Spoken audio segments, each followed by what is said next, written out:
হরে কৃষ্ণ।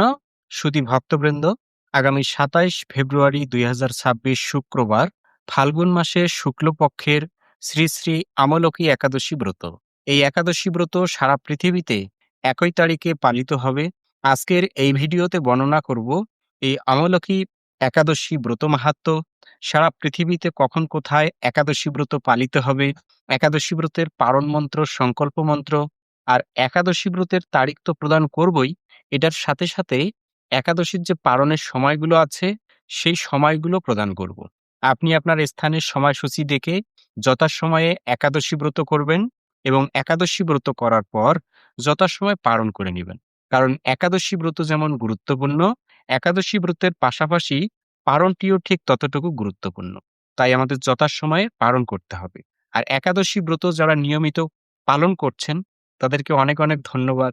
আর যারা একাদশী ব্রত পালনে একেবারে নতুন, মানে আপনি একাদশী ব্রত করবেন কিন্তু কিভাবে শুরু করবেন সে বিষয়টি আপনি বুঝতে পারছেন না, তাদের জন্য এই চ্যানেলের মধ্যে এর আগে অনেকগুলো ভিডিওতে আমি বলেছি যে কিভাবে একাদশী ব্রত শুরু করতে হয়।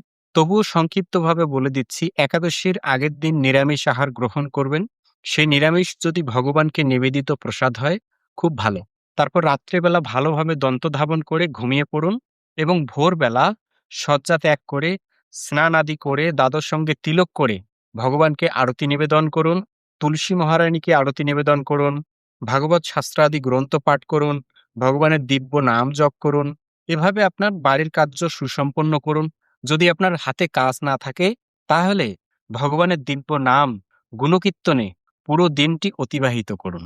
দেখুন, একাদশী মানে শুধু না খেয়ে থাকাই নয়, উপ মানে হচ্ছে নিকটে, আর বাস মানে হচ্ছে অবস্থান করা। মানে ওই দিন আমরা ভগবানের নিকট অবস্থান করছি। তো ভগবানের নিকট আমরা কিভাবে অবস্থান করব? মানে এই ভগবানের গুণকথা, গুণকীর্তনের মাধ্যমে ভগবানের নিকটে থাকা যায়। ঠিক আছে? এভাবে পুরো দিনটি অতিবাহিত করার পর একাদশীর পরদিন সকালবেলা যথাসময়ে পালন করতে হবে। এখানে যে সময়টা থাকবে ওই সময়ের মধ্যে পালন করতে হবে। অনেকেই বলেন যে তাহলে কি সবাইকে নির্জলা বাধ্যতামূলক? মানে নির্জলা একাদশী কি বাধ্যতামূলক করতে হবে? না, আপনার শরীরের সামর্থ্য অনুসারে আপনি এই একাদশী ব্রত পালন করবেন। যদি আপনি নির্জলা থাকতে পারেন বা নির্জলা একাদশী ব্রত করতে পারেন, কোনো সমস্যা নাই।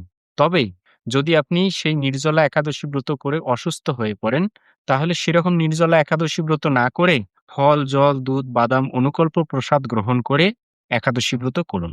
ঠিক আছে? তো আমি কথা না বাড়িয়ে শুরু করছি আমলকি একাদশী ব্রত মাহাত্ম্য কথা। যুধিষ্ঠির মহারাজ বললেন, হে কৃষ্ণ, মহাফলদাতা বিজয়া একাদশীর কথা শুনলাম। এখন ফাল্গুন মাসের শুক্লপক্ষের একাদশী যে নামে বিখ্যাত তা বর্ণনা করুন। তদুত্তরে শ্রীকৃষ্ণ বললেন, হে মহাভাগ যুধিষ্ঠির, মানদাতার প্রশ্নের উত্তরে মহাত্মা বৈশিষ্ট্য এই একাদশীর মহিমা কীর্তন করেছিলেন। আপনার কাছে এখন আমি সেই কথা বলছি। এই একাদশীর নাম আমলকি। বিষ্ণুলোক প্রদানকারী রূপে এই একাদশী বিশেষভাবে মহিমান্বিত। একাদশীর দিন আমলকির বৃক্ষতলে রাত্রি জাগরণ করলে সহস্র গাবিদানের ফল লাভ হয়। হে পাণ্ডুনন্দন, পূর্বে ব্রহ্মার রাত্রিতে দৈনন্দিন প্রলয় উপস্থিত হলে স্তবর জঙ্গমসহ দেবতা, অসুর ও রাক্ষস সব কিছুরে বিনাশ হয়। তখন ভগবান সেই কারণ সমুদ্রে অবস্থান করেন। তার মুখপদ্ম থেকে চন্দ্রবর্ণের এক বিন্দু জল ভূমিতে পড়ে। সেই জলবিন্দু থেকে একটি বিশাল আমলকি বৃক্ষ উৎপন্ন হয়। এই বৃক্ষের স্মরণ মাত্র গোদানের ফল দর্শনে তার দ্বিগুণ এবং ফল ভক্ষণে ৩ গুণ ফল লাভ হয়। এই বৃক্ষতলে ব্রহ্মা, বিষ্ণু ও মহেশ্বর সর্বদা অবস্থান করেন। এর প্রতিটি শাখা এবং পাতায় ঋষি, দেবতা ও প্রজাপতিগণ বাস করেন। এই বৃক্ষকে সমস্ত বৃক্ষের আদি বলা হয় এবং তা পরম বৈষ্ণব রূপে বিখ্যাত। অতএব এই শ্রেষ্ঠ ব্রত সকলেরই পালনীয়। এখন এই ব্রতের এক অদ্ভুত ইতিহাস আপনাকে বলছি। প্রাচীনকালে বৈদিশ নামে এক প্রসিদ্ধ নগর ছিল। এখানকার রাজা ছিলেন চৈত্ররথ। চন্দ্রবংশীয় পাশবিন্দুক রাজার পুত্ররূপে তিনি জন্মগ্রহণ করেছিলেন। তিনি খুব শক্তিমান ও রাজ ঐশ্বর্যশালী ছিলেন। শাস্ত্রজ্ঞানেও তিনি ছিলেন নিপুণ। তার রাজ্যে দিব্য আনন্দ ও মনোরম পরিবেশ ছিল। প্রজারা ছিলেন বিষ্ণুভক্তি পরায়ণ, সকলেই একাদশী ব্রত পালন করতেন। রাজ্যে কোনো অভাব অমঙ্গল ছিল না। এভাবে প্রজাদের নিয়ে রাজা সুখে জীবনযাপন করতেন। একসময় ফাল্গুনী শুক্লপক্ষের দ্বাদশীযুক্তা আমলকী একাদশী তিথি সমাগত হওয়ায় রাজ্যের সকলেই এই ব্রত পালনের সংকল্প করলেন। ওই দিন প্রাতঃস্নানের পর প্রজাদের নিয়ে রাজা ভগবান বিষ্ণুর মন্দিরে যান। সেখানে সুবাসিত জলপূর্ণ কলস, ছত্র, বস্ত্র, পাদুকা, পঞ্চরত্ন ইত্যাদি দিয়ে সাজিয়ে স্থাপন করেন। তারপর ধূপ দ্বীপ দিয়ে যত্ন সহকারে মুনিঋষিদের দ্বারা শ্রী পরশুরামের মূর্তি সমন্বিত আমলকীর পূজা করেন। হে পরশুরাম, হে রেণুকার সুখবর্ধক, হে ধারিত্রী, হে পাপ বিনাশিনী আমলকী, তোমাকে প্রণাম, আমার অর্ঘ্যজল গ্রহণ করো। এইভাবে দিনে যথাবিধি পূজা, স্তব, স্তুতি, নৃত্যগীত করে রাজা ভক্তিভরে সেই বিষ্ণু মন্দিরে রাত্রি জাগরণ করতে লাগলেন। এমন সময় দৈবযোগে এক বেদ সেখানে উপস্থিত হয়। পূজার সামগ্রী সহ বহু ব্যক্তিকে একত্রে রাত্রি জাগরণ করতে দেখে সে কৌতূহলাক্রান্ত হল। সে ভাবল, এসব কি ব্যাপার? বিষ্ণু মন্দিরে প্রবেশ করে সে বসে পড়ল। কলসের উপর স্থাপিত বিষ্ণুমূর্তি দর্শন করল। ভগবান বিষ্ণু ও একাদশীর মাহাত্ম্য সে মনোযোগ দিয়ে শুনল। সারাদিন ওই বেদ কিছুই আহার করেনি। এইভাবে ক্ষুধায় কাতর হয়ে সেখানে সে রাত্রি জাগরণ করল। পরদিন প্রজাসহ রাজা নগরের দিকে যাত্রা করলেন। বেদও তার গৃহে ফিরে গেল। এরপর এক সময় তার মৃত্যু হল। একাদশীতে রাত্রি জাগরণ ব্রত প্রভাবে সে পরবর্তী জন্মে এক রাজ্যের অধীশ্বর রূপে নিযুক্ত হল। জয়ন্তী নামে এক নগরী ছিল। সেখানে বিদুরথ নামে এক রাজা বাস করতেন। ওই বেদ বিদুরথ রাজার মহাবলশালী পুত্ররূপে জন্মগ্রহণ করেন। তার নাম হয় বসুরথ। 1,00,000 গ্রামের আধিপত্য তিনি লাভ করেন। তিনি ছিলেন সূর্যের মতো তেজস্বী, চন্দ্রের মতো কান্তিমান ও পৃথিবীর মতো ক্ষমতাশীল। বিভিন্ন সদ্গুণে ভূষিত বসুরথ পরম বিষ্ণুভক্তি পরায়ণ হন। এই মহাদাতা রাজা একবার শিকার করতে গিয়ে পথ ভুলে যান। গভীর জঙ্গলের মধ্যে ক্ষুধায় পীড়িত হয়ে তিনি ক্লান্তিবশত শুয়ে পড়েন। এমন সময় কতগুলি পর্বত নিবাসী মেলেচ্ছ্র রাজার কাছে এসে নানাভাবে উৎপীড়ন করতে থাকেন। রাজাকে তাদের শত্রু মনে করে তারা তাকে হত্যা করতে চেষ্টা করেন। পূর্বে এই রাজা আমাদের পিতা, মাতা, পুত্র, পত্রী সবাইকে মেরে ফেলেছে, আমাদের গৃহ ছাড়া করেছে। এরকম বলতে বলতে মেলেচ্ছ্ররা রাজাকে হত্যা করতে উদ্যত হয়। তারা বিভিন্ন অস্ত্রশস্ত্রে তাকে আঘাত করতে লাগল। আশ্চর্যজনকভাবে সকল প্রচেষ্টা ব্যর্থ হয়। রাজার কোনো ক্ষতি তারা করতে পারল না। তখন রাজার শরীর থেকে নানা অলঙ্কারে বিভূষিতা এক পরমা সুন্দরী স্ত্রীমূর্তি আবির্ভূত হন। মহাশক্তিধারিণী ওই নারী অল্প সময়ের মধ্যেই সকল পাপী মেলেচ্ছ্রকে নিধন করল। রাজার নিদ্রাভঙ্গ হল। ভয়ানক হত্যাকাণ্ড দেখে তিনি অত্যন্ত বিস্মিত হলেন। তিনি বললেন, আহা, আমার শত্রুদের হত্যা করে কে আমার প্রাণ রক্ষা করল? এমন কৃপালু কে আছে? আমি তার প্রতি কৃতজ্ঞতা প্রকাশ করি। এমন সময় দৈববাণী হল, ভগবান কেশব ব্যতীত শরণাগতকে রক্ষা করার কে আছে? তিনি শরণাগত পালক। এই শুনে রাজা ভক্তিযুক্ত চিত্তে গৃহে ফিরে এলেন। প্রজাসহ মহাসুখে ইন্দ্রের মতো নিষ্কণ্টক রাজ্য ভোগ করতে লাগলেন। বশিষ্ঠ বললেন, হে রাজন, যে মানুষ এই পরম উত্তম আমলকী একাদশী ব্রত পালন করেন তিনি নিঃসন্দেহে বিষ্ণুলোক প্রাপ্ত হন। হরে কৃষ্ণ। তো এই ছিল আমলকী একাদশী ব্রত মাহাত্ম্য কথা। এখন সারা পৃথিবীর প্রায় 150টি স্থানের একাদশীর তারিখ এবং পালনের সময়গুলো প্রদান করছি। আমি আবারও বলছি, এখানে যে তারিখটা থাকবে সেটা হচ্ছে একাদশীর তারিখ, আর পাশেই তারিখ অনুসারে যে ঘড়ির সময় আছে সেটা হচ্ছে পালনের সময়। মানে ওই সময়ের মধ্যে একাদশীর পরদিন সকালবেলা পঞ্চরবি শস্য গ্রহণ করতে হবে। মায়াপুরে 27 ফেব্রুয়ারি একাদশী ব্রত পালন করে পরদিন সকালবেলা 5:59 থেকে 9:52 মধ্যে পালন করতে হবে। এভাবে ইম্ফল 5:38 থেকে 9:30, গুয়াহাটি এবং আসাম 5:47 থেকে 9:39, কলকাতা 5:58 থেকে 9:52, ভুবনেশ্বর এবং উড়িষ্যা 6:07 থেকে 10:02, পাটনা 6:13 থেকে 10:06, বাংলাদেশ 6:29 থেকে 10:08, পশ্চিমবঙ্গ 6:02 থেকে 9:52, ঢাকা 6:21 থেকে 10:14, কাঠমান্ডু 6:29 6:29 থেকে 10:20, চেন্নাই এবং তামিলনাড়ু 6:25 থেকে 10:22, নাগপুর 6:35 থেকে 10:29, বৃন্দাবন 6:44 থেকে 10:36, দিল্লি 6:47 থেকে 10:38, হায়দ্রাবাদ এবং তেলেঙ্গানা 6:35 থেকে 10:30, ত্রিভদ্রম 6:36 থেকে 10:35, কলম্বো 6:23 থেকে 10:23, ব্যাঙ্গালোর এবং কর্ণাটক 6:36 থেকে 10:33, মুম্বাই এবং মহারাষ্ট্র 6:58 থেকে 10:53, আহমেদাবাদ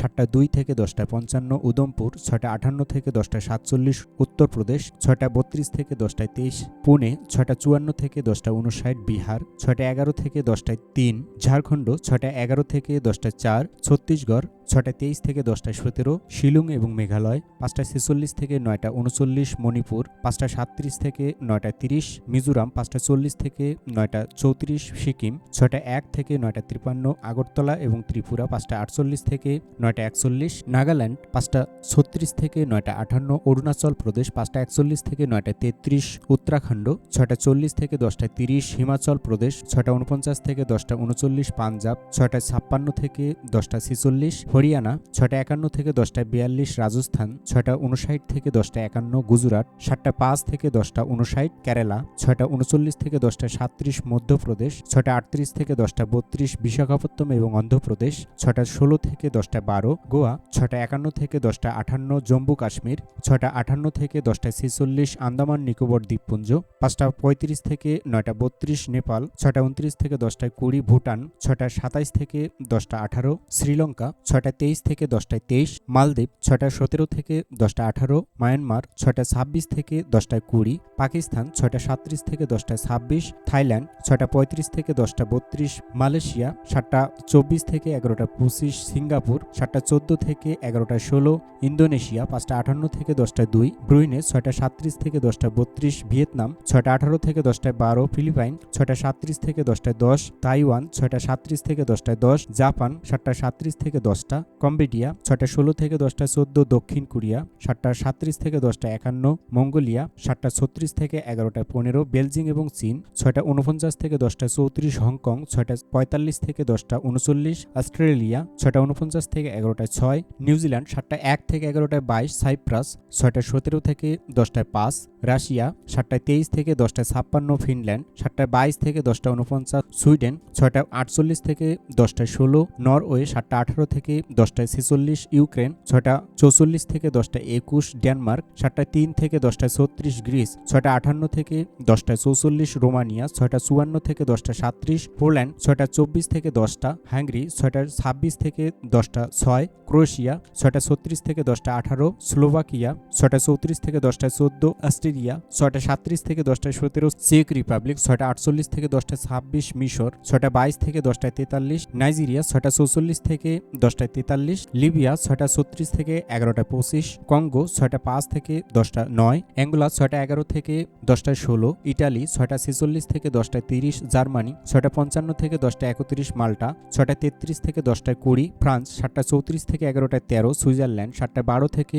10:52, মালি 6:48 থেকে 10:45, দুবাই এবং আবুধাবি 6:45 থেকে 10:35, সৌদি আরব 6:16 থেকে 10:09, বাহরাইন 6:02 থেকে 9:54, কুয়েত 6:14 থেকে 10:54, কাতার 5:57 থেকে 9:50, ওমান 6:29 থেকে 10:22, জর্ডান 6:04 থেকে 9:54, লেবানন 6:08 থেকে 9:56, সুদান 6:07 থেকে 10:04, ইথিওপিয়া 6:40 থেকে 10:38, উগান্ডা 6:59 থেকে 11:01, মরিশাস 6:07 থেকে 10:17, পূর্ব আফ্রিকা 6:24 থেকে 10:28, সাউথ আফ্রিকা 5:46 থেকে 10টা, কুর্দিস্তান 6:36 থেকে 9:59, গায়ানা 6:05 থেকে 10:05, ইরাক 6:32 থেকে 10:20, শিকাগো 6:26 থেকে 9:15, পেরু 6:10 থেকে 10:15, নিউ ইয়র্ক 6:31 থেকে 10:15, কানেকটিকাট 6:26 থেকে 10:11, নিউ জার্সি 6:32 থেকে 10:15, ওয়াশিংটন 6:41 থেকে 10:15, নর্থ ক্যারোলিনা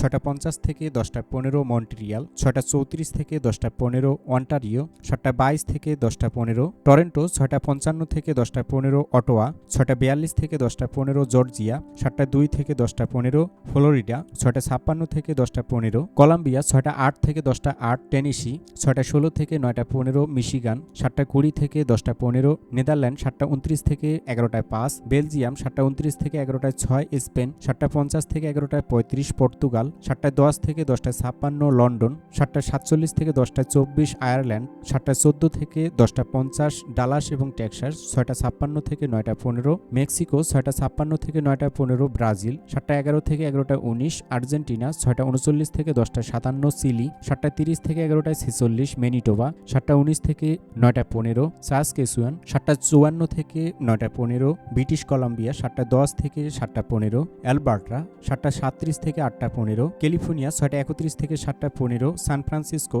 6:42 থেকে 7:15 ওয়াশিংটন, 6:43 থেকে 7:15। তো এই ছিল সারা পৃথিবীর প্রায় 150টি স্থানের একাদশীর তারিখ এবং পালনের সময়গুলো। এখন একাদশী ব্রতের পারণ মন্ত্র এবং সংকল্প মন্ত্র প্রদান করছি। একাদশী ব্রতের সংকল্প মন্ত্র। একাদশম নিরাহার স্থিতা অহম অপরে হহানি ভক্সামি পুণ্ডরিকাক্ষ শরণম মে ভবাচ্যুত। এই মন্ত্র বলে সংকল্প করতে হয়। একাদশী ব্রতের পারণ মন্ত্র। অজ্ঞান তিমিরান্ধস্য ব্রতে না নেব কেশব প্রসিদ সুমুখনাথ জ্ঞানদৃষ্টি প্রদভব। এই মন্ত্র বলে পারণ করতে হয়। সাধারণত ভক্তরা প্রতিদিন প্রসাদ গ্রহণের সময় এই মন্ত্রটি বলে থাকেন, তাই একাদশী ব্রতের পারণের সময় এই মন্ত্রটিও বলতে পারেন।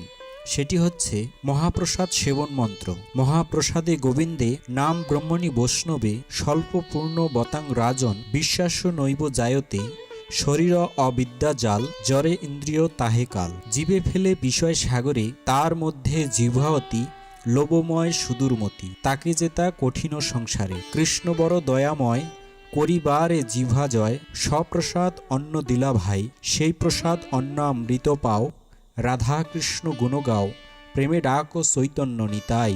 জয় শ্রীকৃষ্ণ চৈতন্য প্রভু নিত্যানন্দ শ্রী অদ্বৈত গদাধর শ্রীবাসাদি গৌর ভক্তবৃন্দ। হরে কৃষ্ণ কৃষ্ণ কৃষ্ণ হরে হরে হরে রাম রাম রাম হরে হরে। তো এই ছিল আজকের ভিডিওর বিষয়। এরকম নতুন নতুন ভিডিও সবার আগে পেতে এই বঙ্কুবিহারী টিভি চ্যানেলটি সাবস্ক্রাইব করুন এবং সাবস্ক্রাইবের পাশে থাকা বেল আইকনে ক্লিক করে অল বাটন সিলেক্ট করে দিয়ে রাখুন, যার মাধ্যমে আমি যখনই কোনো নতুন ভিডিও আপলোড করব সেই ভিডিওর নোটিফিকেশন আপনার কাছে চলে যাবে। সকলে ভালো থাকুন, সুস্থ থাকুন। আবার দেখা হবে পরবর্তী ভিডিও নিয়ে। হরে কৃষ্ণা।